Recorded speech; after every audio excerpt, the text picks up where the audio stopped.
Hey friends, welcome to Sisters Unfiltered. We are excited to be here today. We're very excited about our episode, but before we jump in, can you just like, comment, share, whatever you need to do to get the word out about Sisters Unfiltered.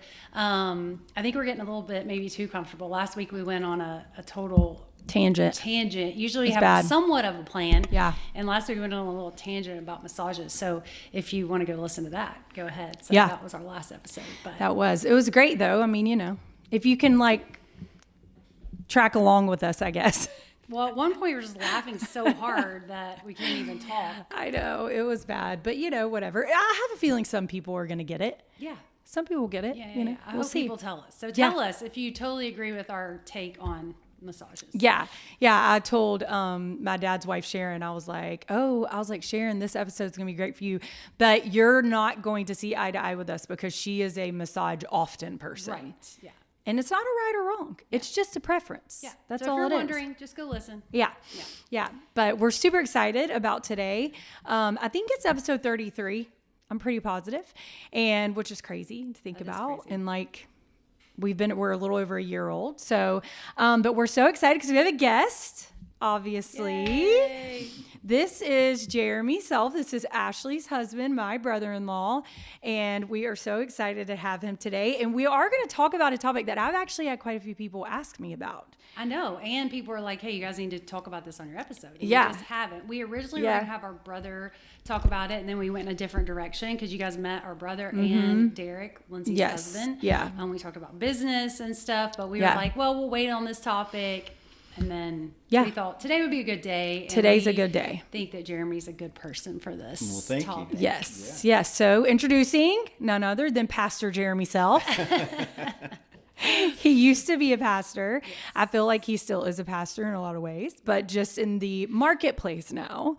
And his role is not pastor as much anymore, but Jeremy can talk more about that. So just kind of what you do. Yeah, for sure. So I was in full-time ministry for 20 years and then felt the Lord calling me into business and transitioned to become a financial planner. I own part of our business. I'm a founding partner of Cedarwood Financial Partners and had that as my day job. But my heart is that my business would just be an economic engine to fund kingdom work. Yeah. So like Lindsey said, still have a heart for ministry and pastoring, just allowing my business to be the way that it's funded instead of working vocationally in a church. Yeah, which I think is so cool. I tell people that. I mean, I definitely think people are called to ministry vocationally, but I also think that you can still do ministry even if it's not your only job, your full-time job. I mean, I feel like Derek and I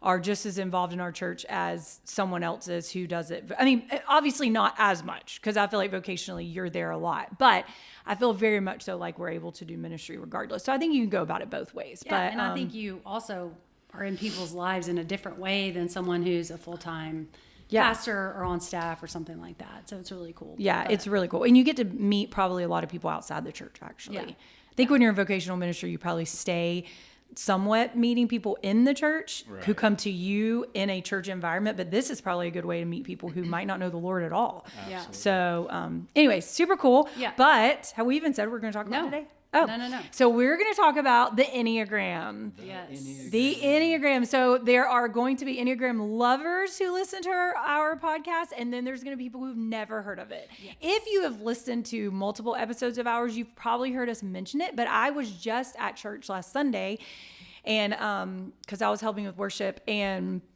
there was people in the green room with me that have never heard of it. And I was like, which I will say, this was like a teenager. So I was like, okay, I get it. But it's kind of crazy when I hear people who've never heard of the Enneagram. So I guess, Jeremy, you need to explain what the Enneagram, Jeremy knows a lot about the Enneagram. Obviously, this is why we had him on here.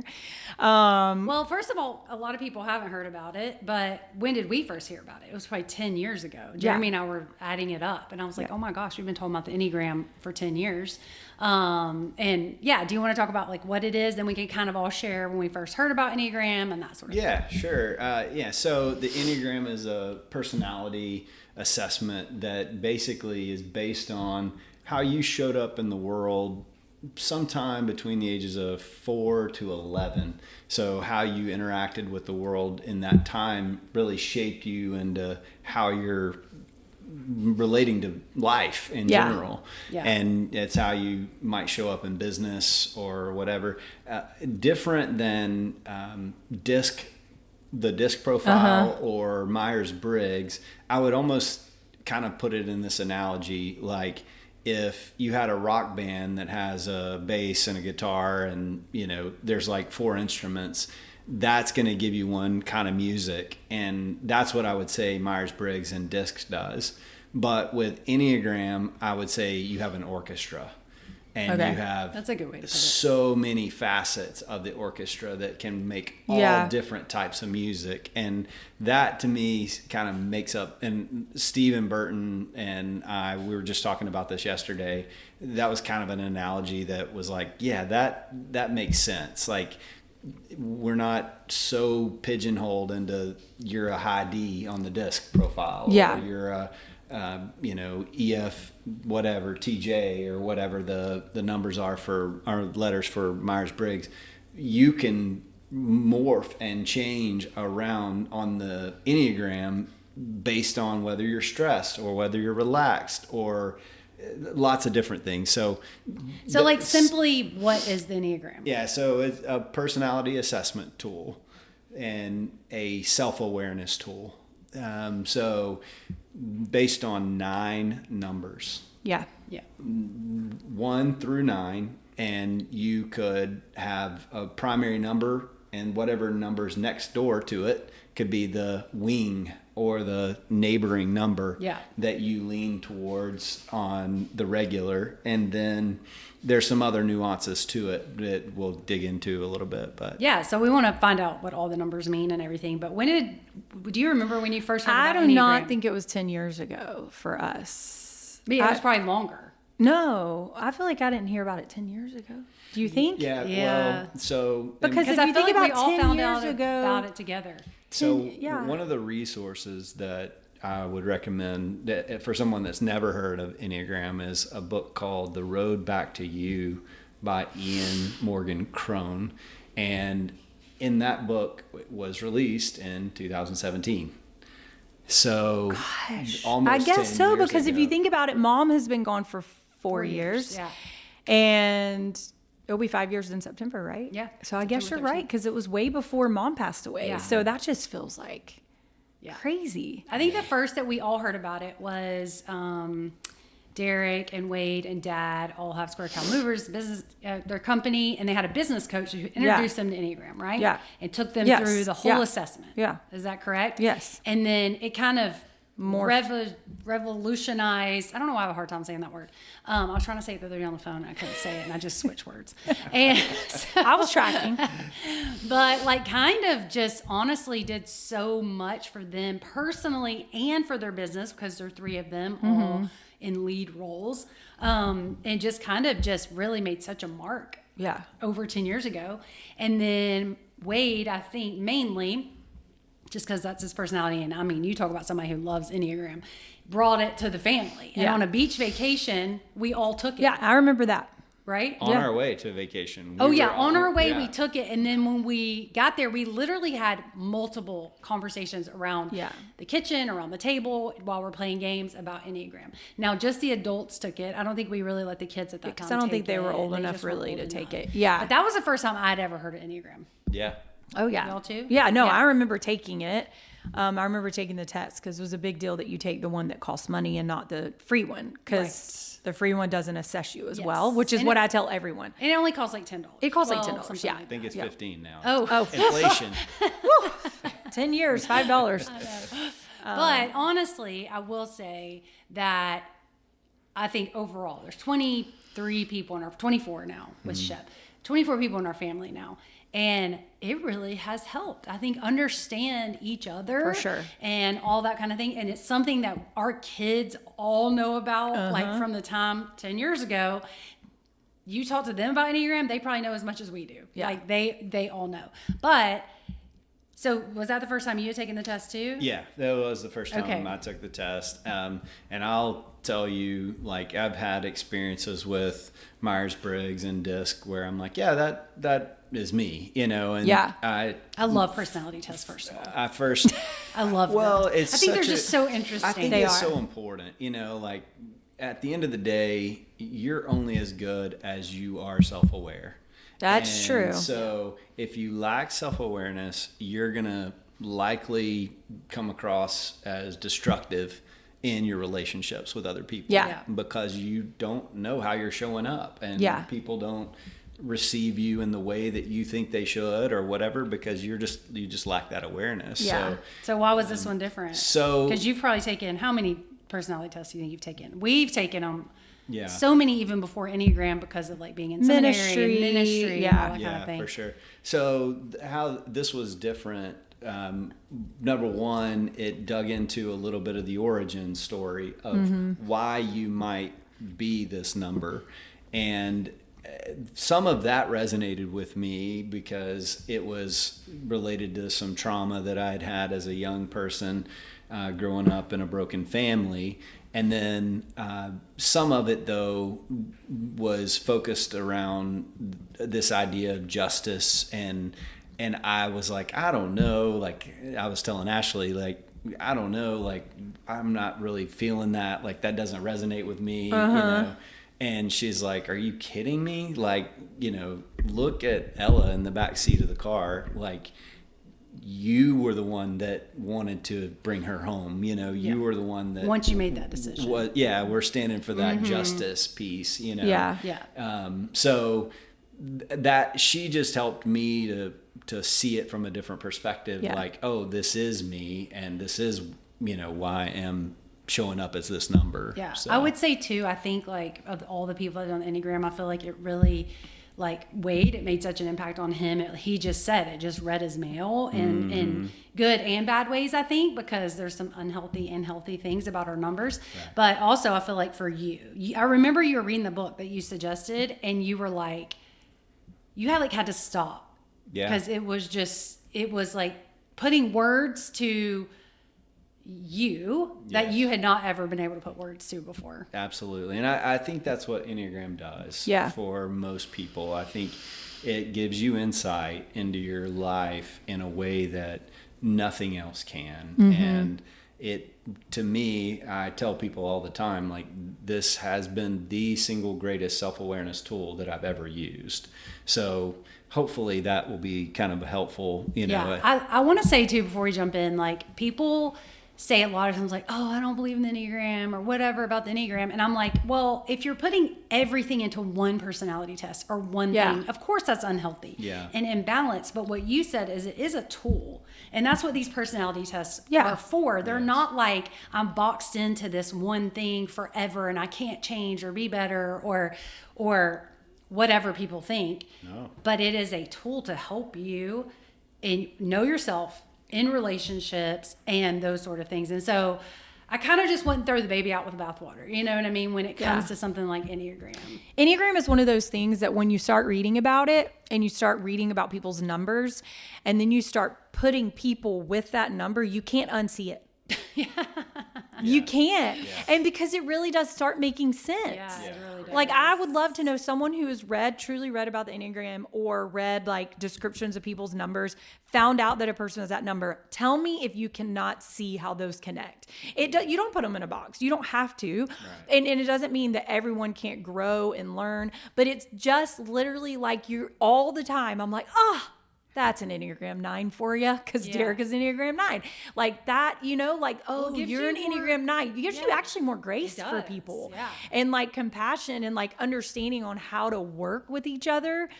Whereas like, I think these other personality tests don't always do that. I don't have a lot of experience with personality tests. My only experience with the personality test was from when Derek and I took it at Church of the Highlands in Birmingham. And I got my results, and Derek said, you done lied on that test because you took that test wishful thinking. You answered every question how you think you should be. Or how you want to be, but it's not actually who you are. Yeah. And I was like, I did. And so the Enneagram. That was like your first step of awareness Yes. that you're like unaware. I was like, oh my gosh, you're so right. Because honestly, when someone gives a personality test, they actually should say that. Yes. And they probably do, but whatever. Sure. I didn't get that memo. You were so young. We were so young, but I'm like, tell them to take the test like truly how they would do it, not how they think they should do it. Yeah. Because it's like, anyway, so when I took the Enneagram test, I was constantly saying, no. How would you handle this or whatever? Or what does it mean? I don't know. Yeah. But anyways, I just like the Enneagram for that in itself. It's actually helped me even, I feel like, with my relationship with our second born. Yeah. And I've said this because there was one summer where me and him butt heads and I was like, what is happening? Like, we just have never had that. And all of a sudden it hit us that we think he's the same Enneagram number as me. That was before he took the test. He took the test and he is.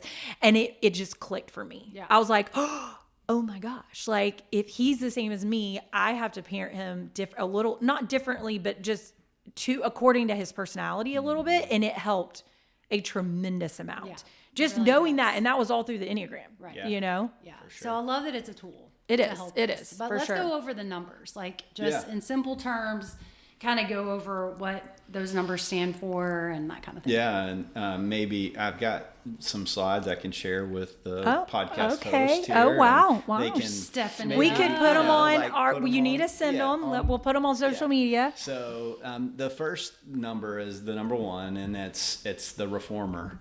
The reformer is, we'll dig into it. The second number is the helper. Okay. Third is the achiever. The fourth is the individualist. Mm-hmm. The fifth is the investigator. The sixth is the loyalist. The seventh is the enthusiast. The 8 is the challenger.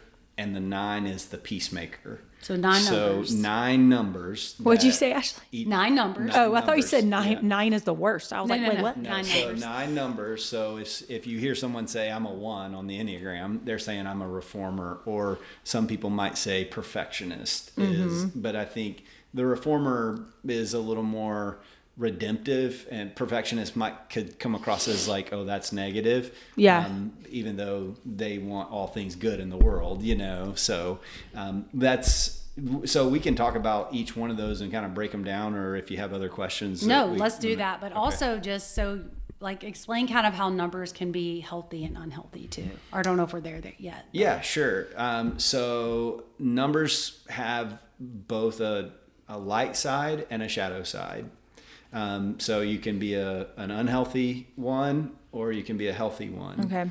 And the healthy side might mean that you are prone to do things in a certain way, and the unhealthy side means that you're doing it in an unhealthy way. It's kind of like when people say like your greatest strength can be your greatest weakness. Correct. Right? Like that could go Yes. either way depending Yeah. on how you show up. That's right. Yeah. So for instance, like the 1 is the reformer, that perfectionist tendency. They're principled, objective, ethical, hardworking, structured, reliable, conscientious, quality-minded.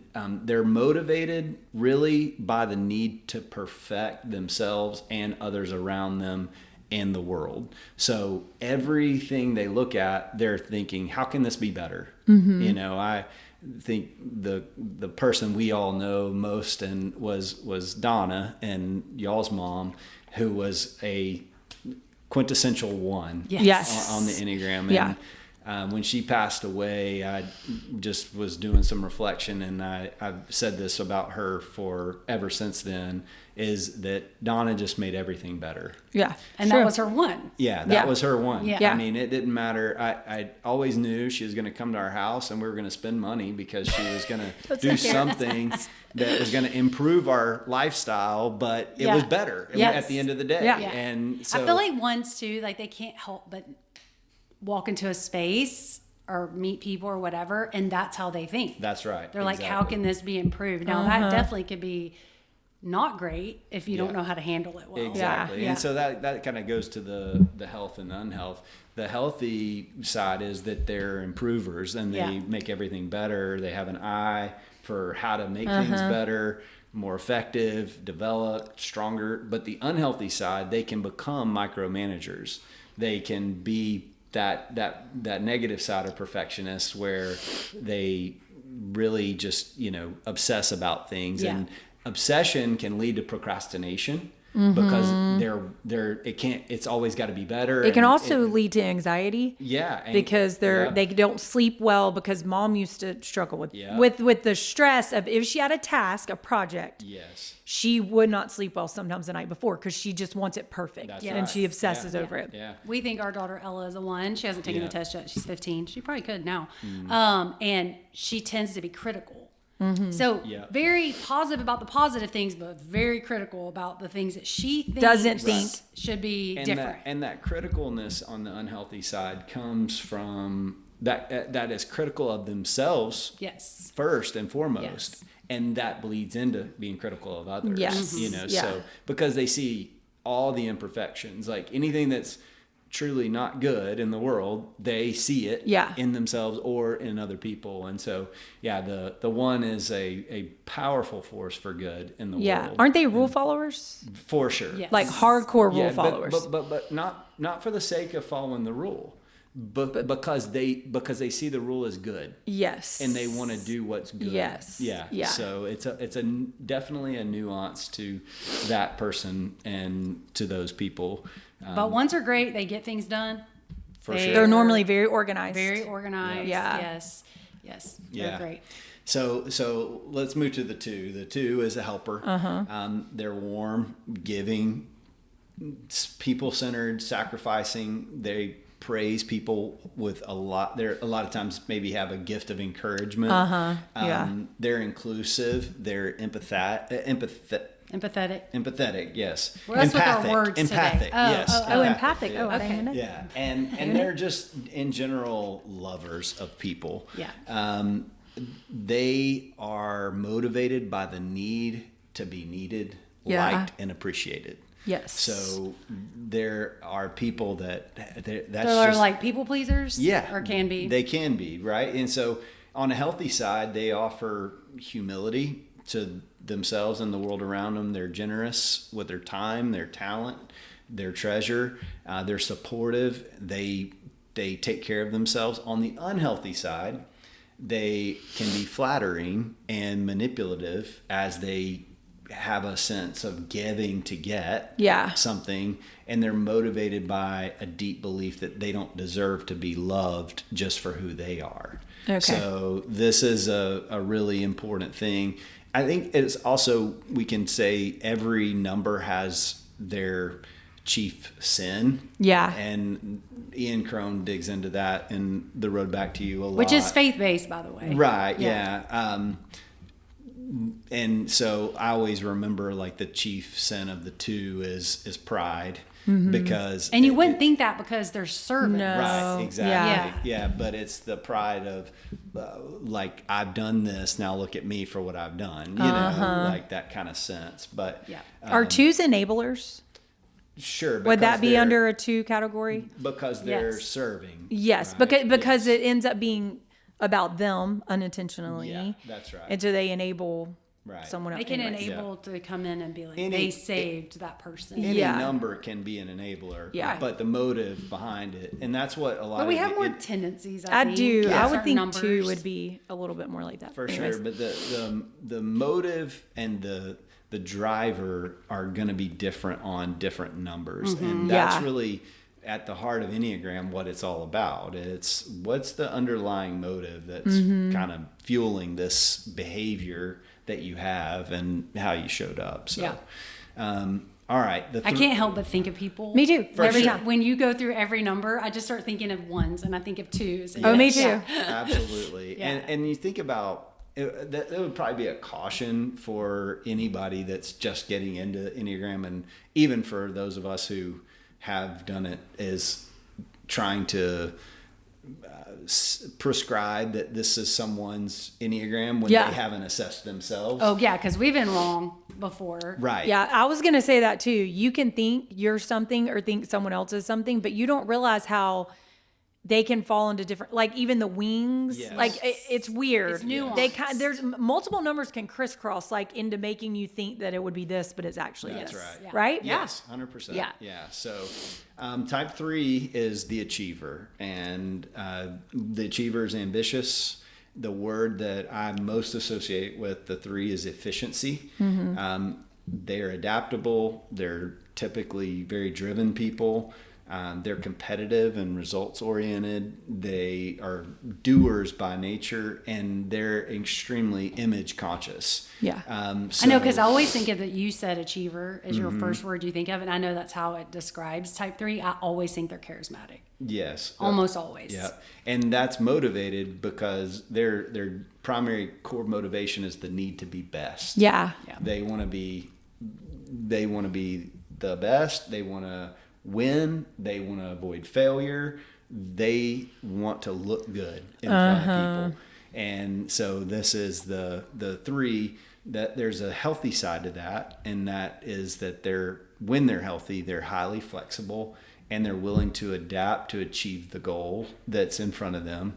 They're hardworking, principled, and they receive offering gifts of hope and integrity to the world. The unhealthy side, they can put too much emphasis on what they do or accomplish or who they are. They can become workaholics because they are that driven personality. They can be manipulative to get the goal that they want to accomplish, and they can be this insensitive chameleon type where they will just kind of go along with what's ever happening to blend in so that they can have influence in the room. So the achiever can be an extreme powerful force in leadership, and many CEOs would be 3s on the Enneagram, and there's another number that a lot of CEOs are, but you find that to be true, and that's a fascinating number. So and we know that 3s can also they can lack awareness in that piece of being insensitive, very much like an 8, and we'll talk about that, but they can make statements and just to move the ball down the field, and somebody might ask them, like, did you see how it hurt so-and-so in the room when you said let's go or whatever, and they'll be like, I didn't even know so-and-so was in the room. Right. Like, do you think that are there certain numbers that are more unaware than others? I think that there are, anytime there's unhealth, there is a sense of lack of self-awareness. Right. But are there numbers that lean more towards that? Maybe. Okay. Maybe. It's just a thought. Ashley, I was just wondering. Are you saying 3s might lean more towards maybe that? 3s, maybe 8s? I think 3s. Oh, 8s. The only reason why I think 8s is, okay, we can get to that. But the reason why I wonder about 3s being more like that is just because they care so much about their image. Right. So sometimes I think that they can create a narrative in their heads telling them they're a certain way just because they care so much about what they look like, which might not be very aware of actually how they are. Yeah. That's the only reason why I wonder if 3s could lean that way. Anyways, moving forward. Yes. Yeah. So the 4 is the individualist. This is the number I will admit I understand the least. I just met one the other day. A 4? Yes. I literally said, And I have never met an Enneagram 4. And I even wondered if one of our girls is a 4, but I lean towards her not being now, the more I know about her. And she actually took an assessment at school, not Enneagram. And I was like, oh, you're actually more like me than I thought. So I'm like, you're probably not a 4. But I've never met an adult 4. I know. I think they're few and far between. Literally, they're like the unicorns, right? Yeah. And the type it's well suited. It's called the individualist. Yeah. So they're original people. They want to be the ones who are romantic and this empathic, self-aware, purpose-driven. They're like deep feelers. Deep feelers. Emotional, right? Yeah, A little bit more very emotional. Expressive, often artistic, and it doesn't mean like drawing art necessarily. It could like be creative? writing or could be. I've heard it said, like, if you've ever gone to a Four Seasons hotel and walked in and seen the beautiful flower arrangements and the artistry that created the environment, that was probably done by a 4. It's like the people that kind of think about how is this going to help everyone have a better experience. Yeah. You know? They're kind of feel everything probably. Feel, it's all like the flowers. correct. It's because it came from a feeling of creating that. Yeah. They're motivated by the need to express their uniqueness and authenticity and to go deep with people. So you talked about deep feeling. They want to connect at a deep level with you. They probably are, close talkers and, like those kinds of things. On a healthy side, they appreciate beauty and creating, meaning, imaginative, innovative, sensitive, and content with who they are. They are really focused on authenticity, and they want to be authentic to themselves and to the world. They're very comfortable with quiet. A lot of 4s are introverted, so they're comfortable being alone and being quiet. On the unhealthy side, they can feel misunderstood. They can be melancholic, even temperamental, maybe in some ways, like they're driven by their really acute awareness of their faults and their flaws and, their own weaknesses. So 4s, again, I don't know any personally that I think it might be the only number we don't have in our family that we, right? I think that's right. I think so. Yeah. So you know this person. Tell me after. I'll tell you after. I thought this was Sisters Unfiltered. No, just kidding. No. Don't worry. I've wanted to name somebody for every number. And I thought that's too much. So anyway, 5 is the investigator. The investigator is the person who has to get all the information. That makes them very wise. They're kind of sage-like. They're perceptive. They're curious. They're unsentimental, self-sufficient. They're inventive. They're very private. That's what's funny is they're investigators, but they don't divulge what they have learned. Yes, That's right. And they don't want people up in their business. No. So our dad is a 5, so we know this about him. Yeah. Grayson, our son's a 5. And I'm like, you know so much stuff, and unless we pinpoint Dad and like literally ask him specific questions, he's not going to volunteer any of the information he knows, but he knows it all. Yes, he and does. don't ask him. We can ask him, but Yeah. a lot of people No. Don't ask him about his life. Really, don't ask him. The funny story about that is that the bank that he had banked at for 25 years, he went through the drive-through one day, and I don't know if you remember Redbox movies, but we would get a DVD that was from a Redbox machine, and he had one in his passenger seat, and the teller asked the question, "What movie is that?" And he was so offended that they asked him personal information that he changed banks. Yes, he did. Yeah, he changed banks and is now with this bank. Now he's been with this bank for a while. But I mean, I guess they never asked him any personal questions because he'd be like, "See ya." It's real. Yeah. And all the other 5s I've known that are like they are the same. Yeah. And when he told us the story, he was so serious, and we all got He couldn't believe it. He couldn't believe it. He was like, "Can you believe they asked me that?" And we were like, "What's wrong with that?" Like, so sorry if the teller listens to our podcast. But but that's a 5. So That's a 5. fives are motivated by autonomy and their need to know. Like they're the ones who need to know, and they want to understand what's going on in the world. Healthy 5s are visionary and they're mindful. They offer non-attachment to themselves and to others, and often can be scholarly. So if you think about like maybe education or things like that are valuable to them. Because they love the information. Right. The unhealthy can be stingy. They can be intellectually arrogant because, they're full of information. Yeah. So they can get disconnected from the heart. They can live in their head and be disconnected from what's happening in their heart. They can retreat in their mind to avoid being engulfed or intruded upon. So the 5s are really interesting. I think I won't remember all of the chief sins, but the chief sin of the 5 is greed. Yeah. And that could be withholding resources or information. Yeah. Right. Yeah. So yeah, it's a really helpful number to have in a group setting, in a team setting, for sure. Yeah. Because they can really help provide some insights that no one else has. Yeah. Yeah. Makes sense. So, number 6. All right. Well, let's gotta keep this moving, right? Yeah. I've got more questions, but I'm right. trying to wait till we get through the numbers. So the 6 is the loyalist. The loyalist is fiercely devoted. They have courage. They're prepared. They're competent. They're trustworthy.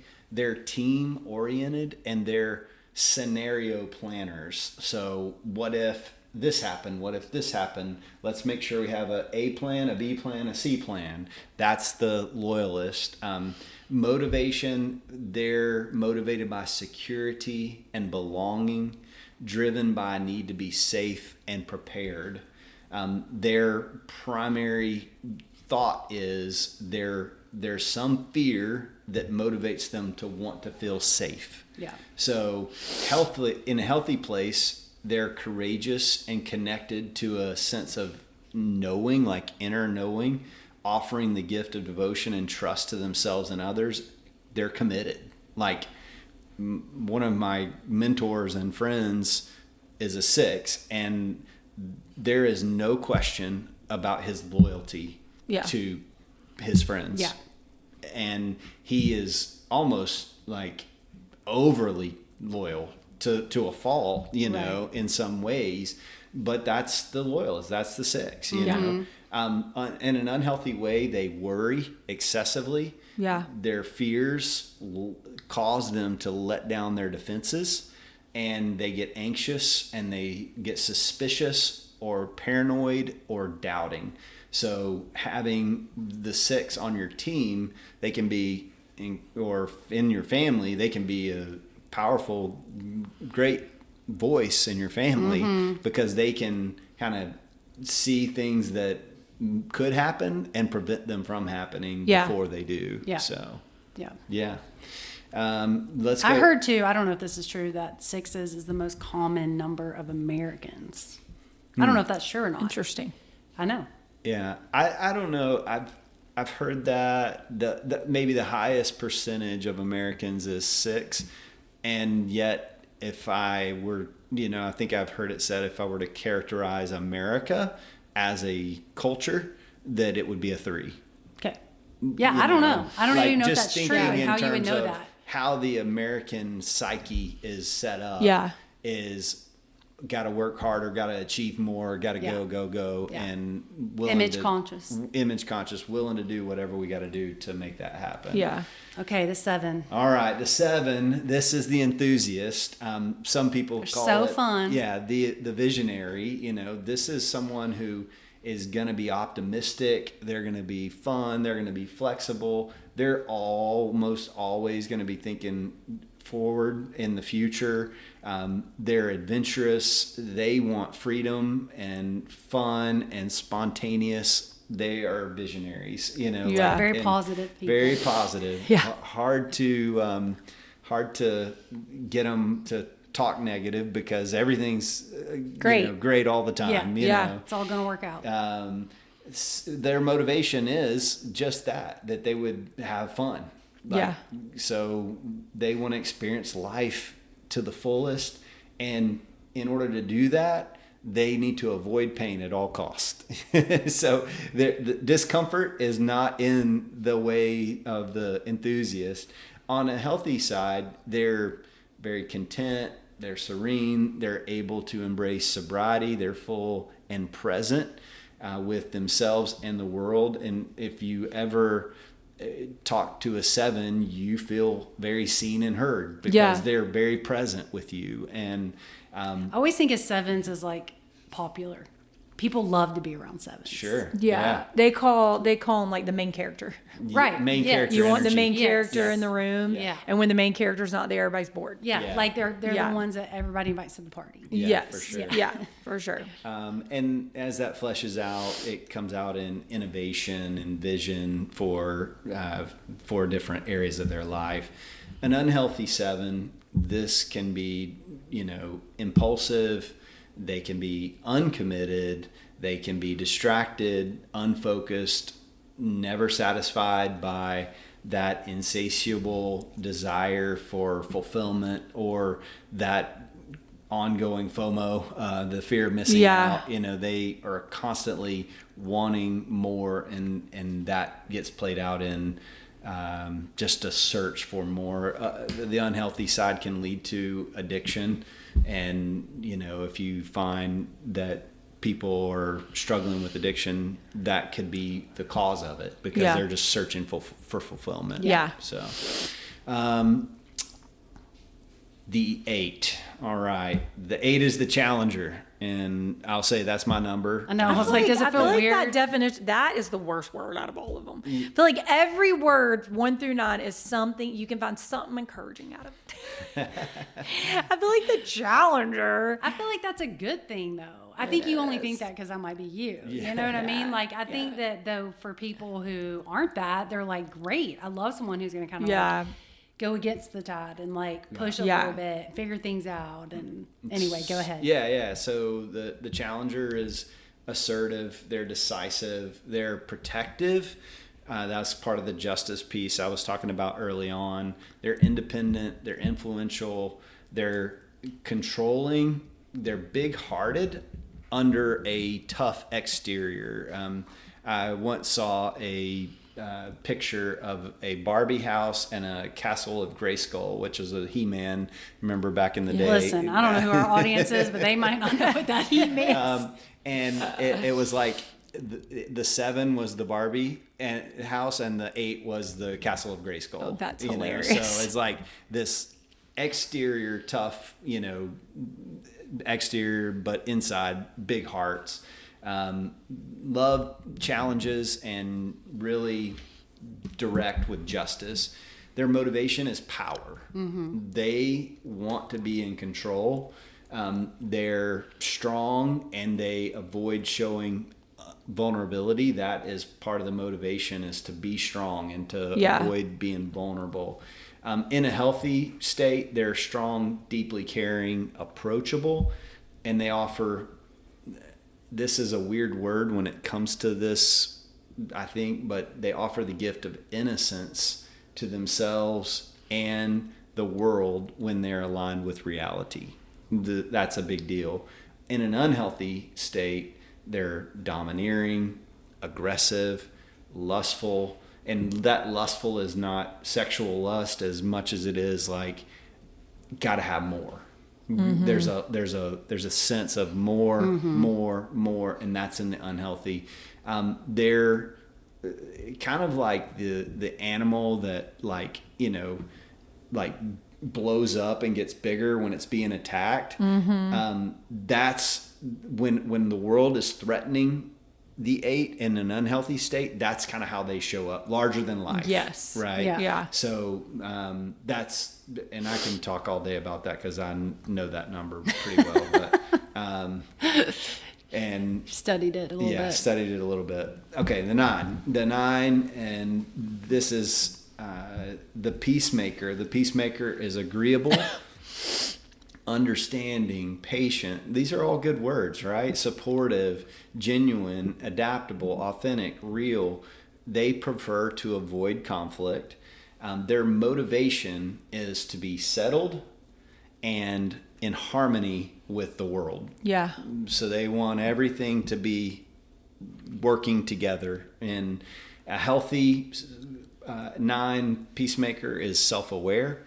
They are vibrant, and they provide the gift of right, sustainable action to themselves and the world. An unhealthy can be procrastinating, stubborn, and self-denying.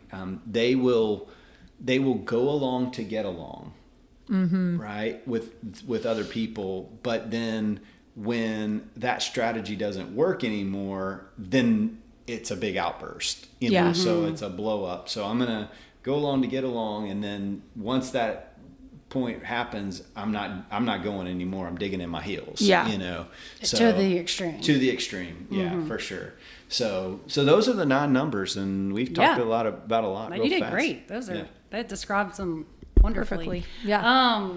What about like a faith-based perspective? Because I think some people are like, Enneagram's weird, or it's not based in like, you know, a Christian worldview, but what would you say to that? Yeah. So I would say that the Enneagram, from a faith-based perspective, I don't know where the origins of the Enneagram came from. You know, I think hasn't it been around forever? It's been around for literally hundreds and hundreds of years. Yeah.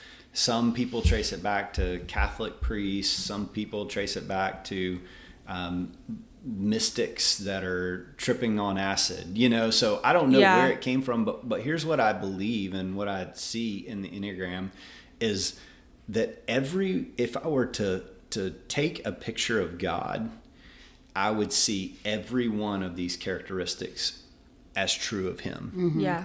Right? Like, God is a defender and a justice. He's going to fight for those who are needing justice. Yeah. God is loyal. He's gonna be with us throughout everything. God is wise, all wise. He gets all wisdom. You know, he's the the ultimate knowledge. Yeah. You know, he knows everything. He's the reformer, holy. He's holy. You know, so when I think about the Enneagram, I just think, every characteristic of the Enneagram is found in Jesus and who God is. Yeah. And so you're like using that tool to pursue health. 100%. Those are all going to be like Christ-like characteristics. Yeah. I'm ultimately pursuing God, because if I want to be more like God, then I will become more healthy in that area. Yeah. Okay, I do want to talk about this because it's so much about our podcast. We talk about kids and family and that sort of thing. And so, like, I love that Lindsey mentioned about her and Micah and how she kind of figured out his Enneagram number and how that helped really parenting him and have a relationship with him. We had a similar situation with our oldest Tyler, who, when we discussed, we thought he was a different Enneagram number. First of all, our mistake. Thought it was a 4. Because he's artistic. And very kind of individualistic. Creative, but then when he took the test, he's a 7.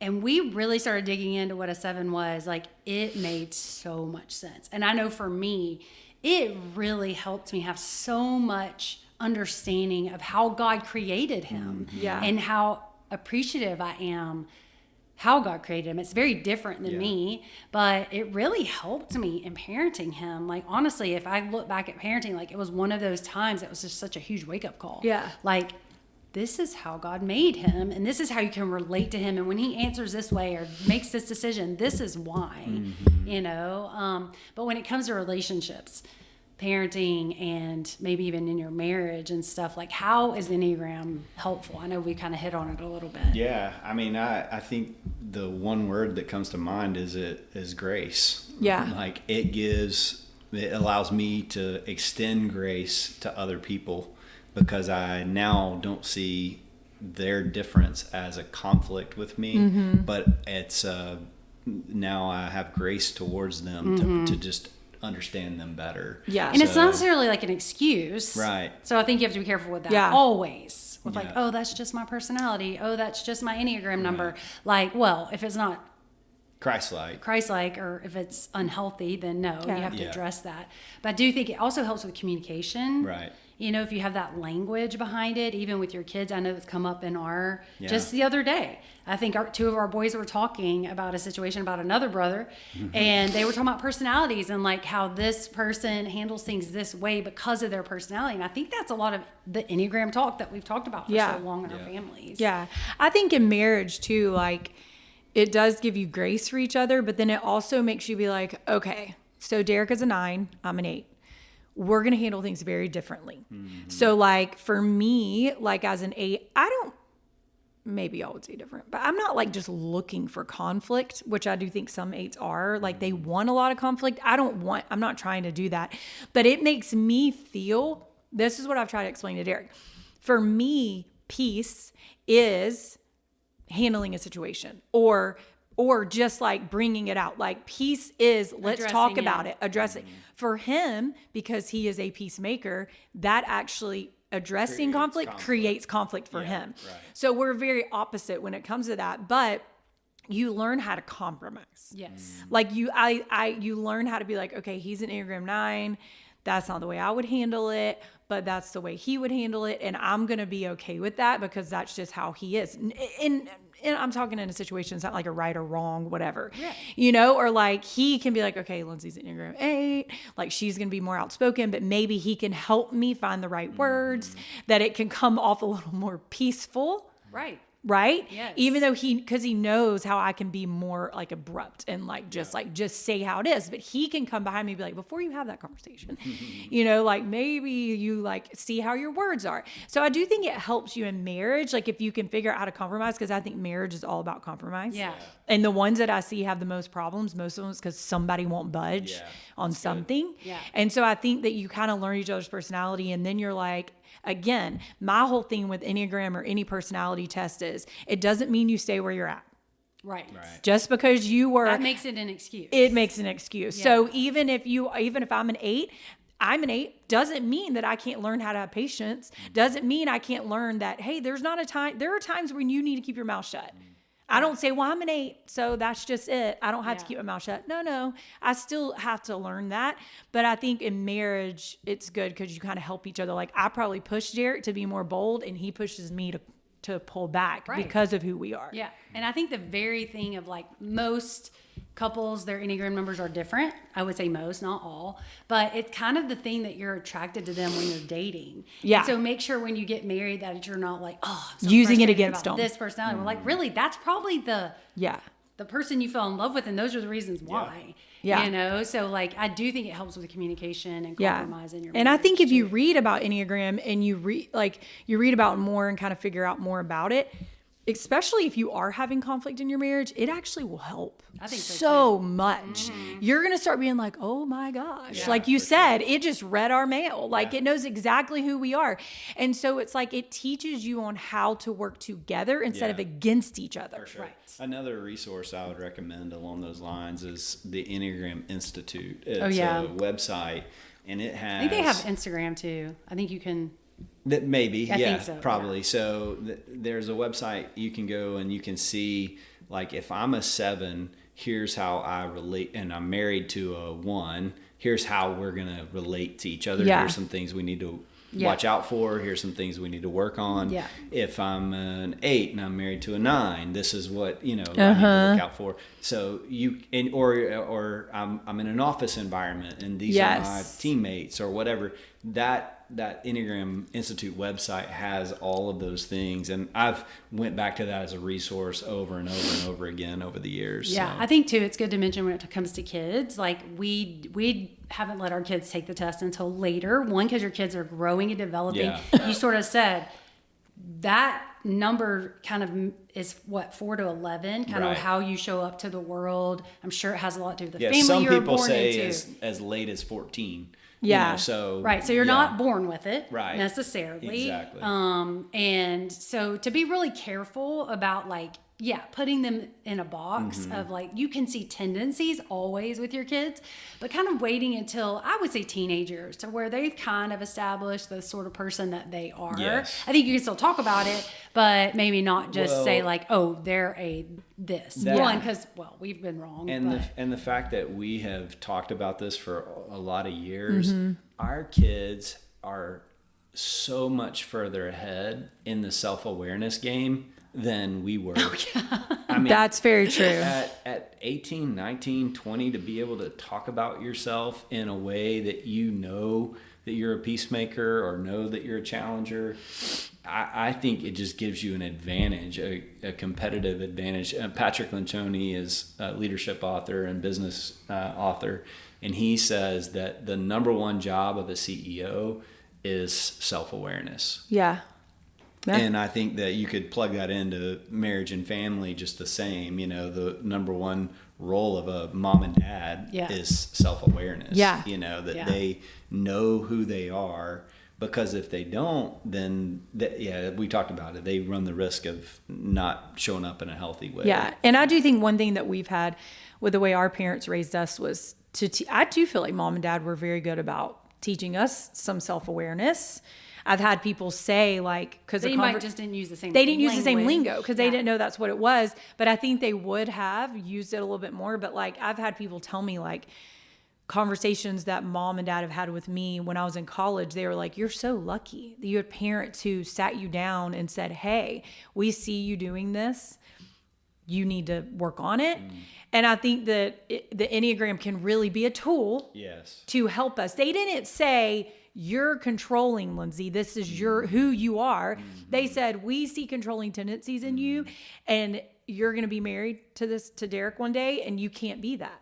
And so to how to work on it. And I think the Enneagram is a great tool for that. Now, I was in college. It was an appropriate time to have that. It was a time that I could grow. I wasn't married yet. So I think that there's times and seasons when we talk to our kids about that. I think Enneagram is a great tool for that. Again, as they're older, I don't think it's probably something. And again, what we said in this the episode about kids calling, you gotta be careful putting your kids in one box and pegging them for anything like right then. But to be like, I'll say it now, like, hey, your personality can tend to want to go this direction, but that's not necessarily what you need to be doing. Sure. We need to work on this. You're setting them. You're setting them up for success. That's right. So this is just a tool that can help them in business, in any type of workplace that they're in, with their families, with their spouses, in relationships with friends. It can. It's just something to help them. And I think with parenting, it's a good tool that you can have. Yeah. And self-awareness is huge. It is. Oh my gosh. Yeah. I mean, I feel like so much destruction and so much in healthy environments, church environments, family environments, everything.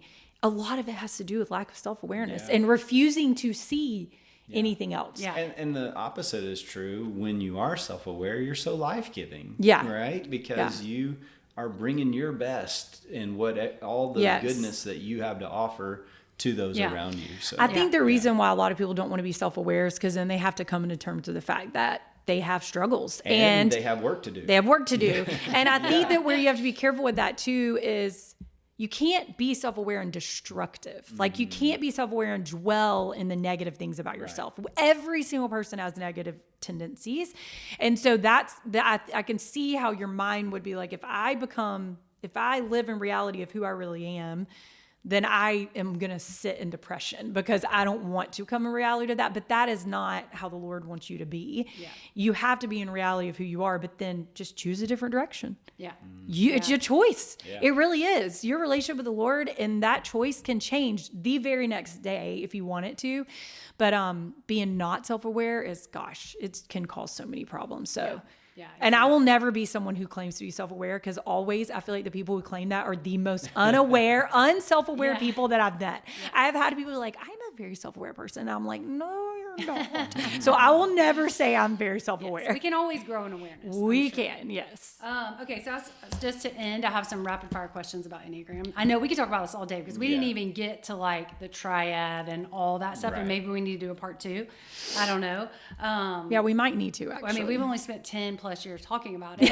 We're trying to cram it in an hour podcast episode. Okay, so really quickly for Jeremy, and maybe Lindsey, you too. Most misunderstood type. 6s. 6s. I've not met many 6s that ever admit to being a 6. And so I think it largely, because their primary motivation is rooted in fear, they're afraid of what being a 6 might mean to them. Yeah. I thought the most misunderstood is a woman 8. That can be true. Yeah. Yeah. Yeah. I don't know. Yeah. I heard that men have a hard time with women 8s. I think that I can see it. Right? I mean, I'm an 8. I think that... Well, because you have 8s that are a lot of bosses. Well, yeah. I've said this about women 8s before. I think I've said it on our podcast. It's been a while. But I think that unhealthy women 8 become huge feminists.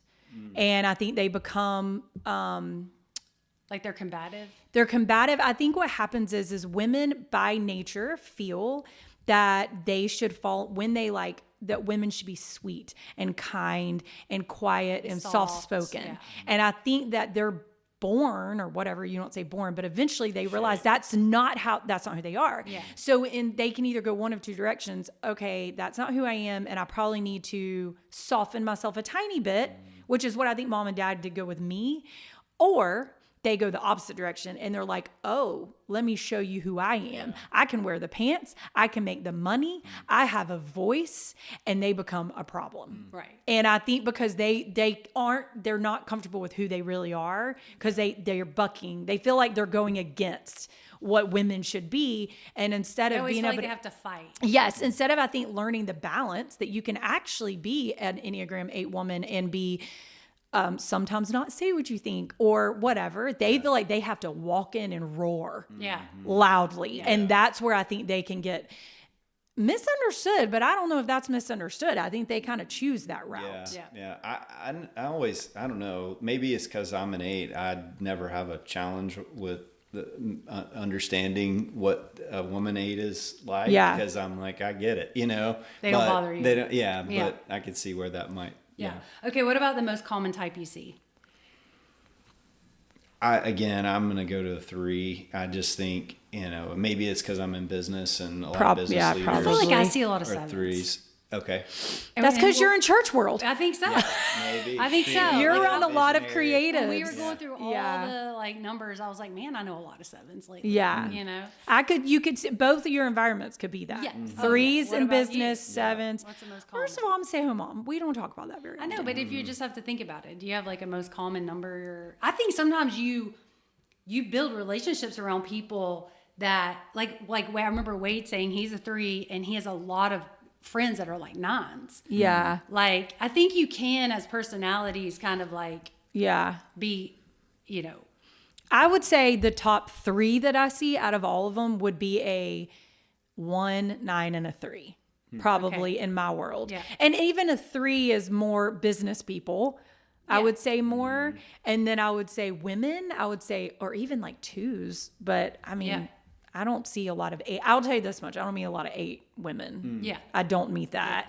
And I will say, when I tested almost, Derek said I was almost equal a 1 and an 8, which is weird. I don't know how that could be. But so I am not a 1 though. I am not a rule follower. I'm not a perfectionist. Yeah. So I don't know. Yeah. And I know my brother thinks I'm a totally different Enneagram number. Yeah. So than even what it says I am. So what type struggles the most with rest?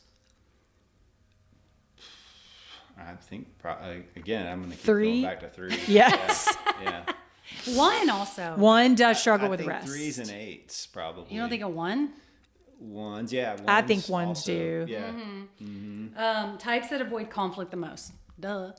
9s. 9. The 9, the maybe peacemaker. A 2. Yeah, 9s and 2s.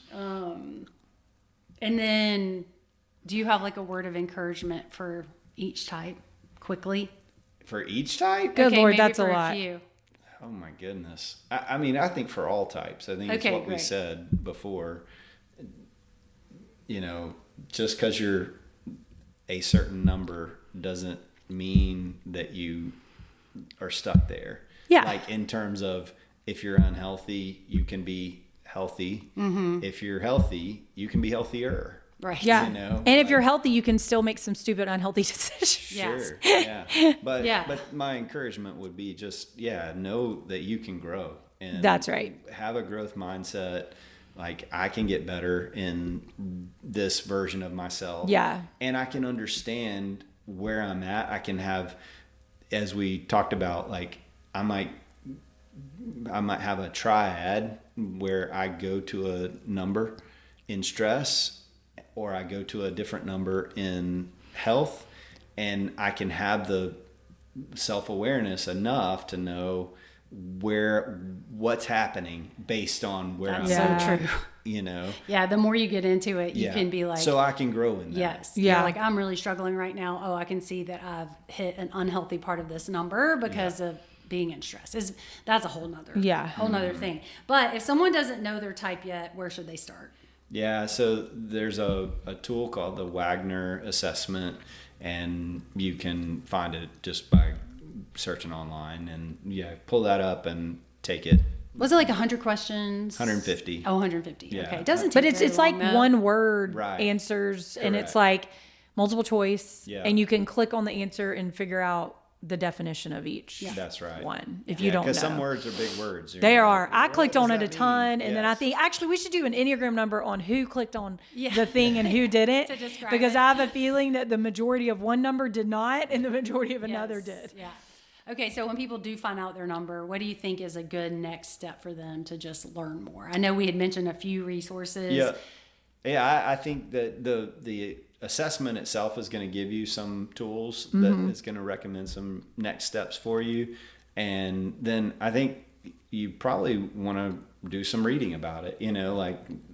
That would be a next step to read. Yeah.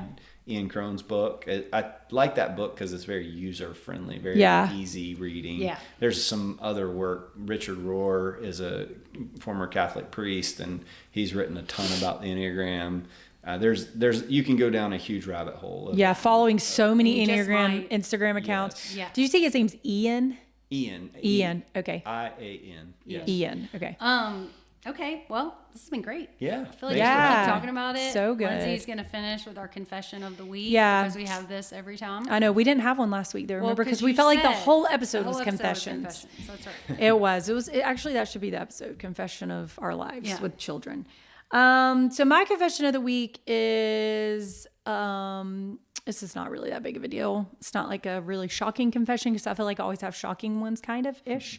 Is that this week we're on spring break and we are here. And my confession is I don't like being here for spring break. We did not grow up traveling for spring break. No. And so that was great. I was used to it. And then my dad has to go off and buy a house at the beach. And then I started going to his beach house for spring break.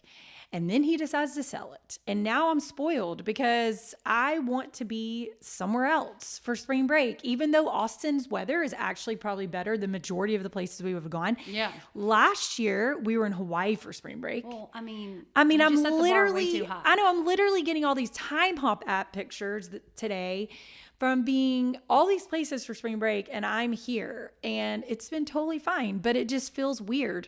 And I feel like that's so dumb because we grew up never traveling for spring break. Yeah. But I hear I you. wish that we were somewhere else. So I don't know. But, the Hawaii was a dream trip. So, you really can't compare anything to that, No, you because that was not a trip that will probably, I don't know if we'll ever take something like that again. Yeah. Would love to take our grown kids to Hawaii one day again. But anyway, so there's my confession. It's really not that hardcore, but is think a lot of people anybody can else relate. here for spring break? Yeah. I think people can relate. Where we live, a lot of people travel. They do. For spring break. Yeah, so that doesn't help. it does not help. So anyways, all right. We hope you enjoyed it. If you have any questions, you can comment on our YouTube channel. We'll have Jeremy just answer all the questions. And he can answer anything you have. But or if you we need to try to put some resources up there. But if we've missed something, please reach out. Yeah. But thanks for listening. All right, bye bye. guys.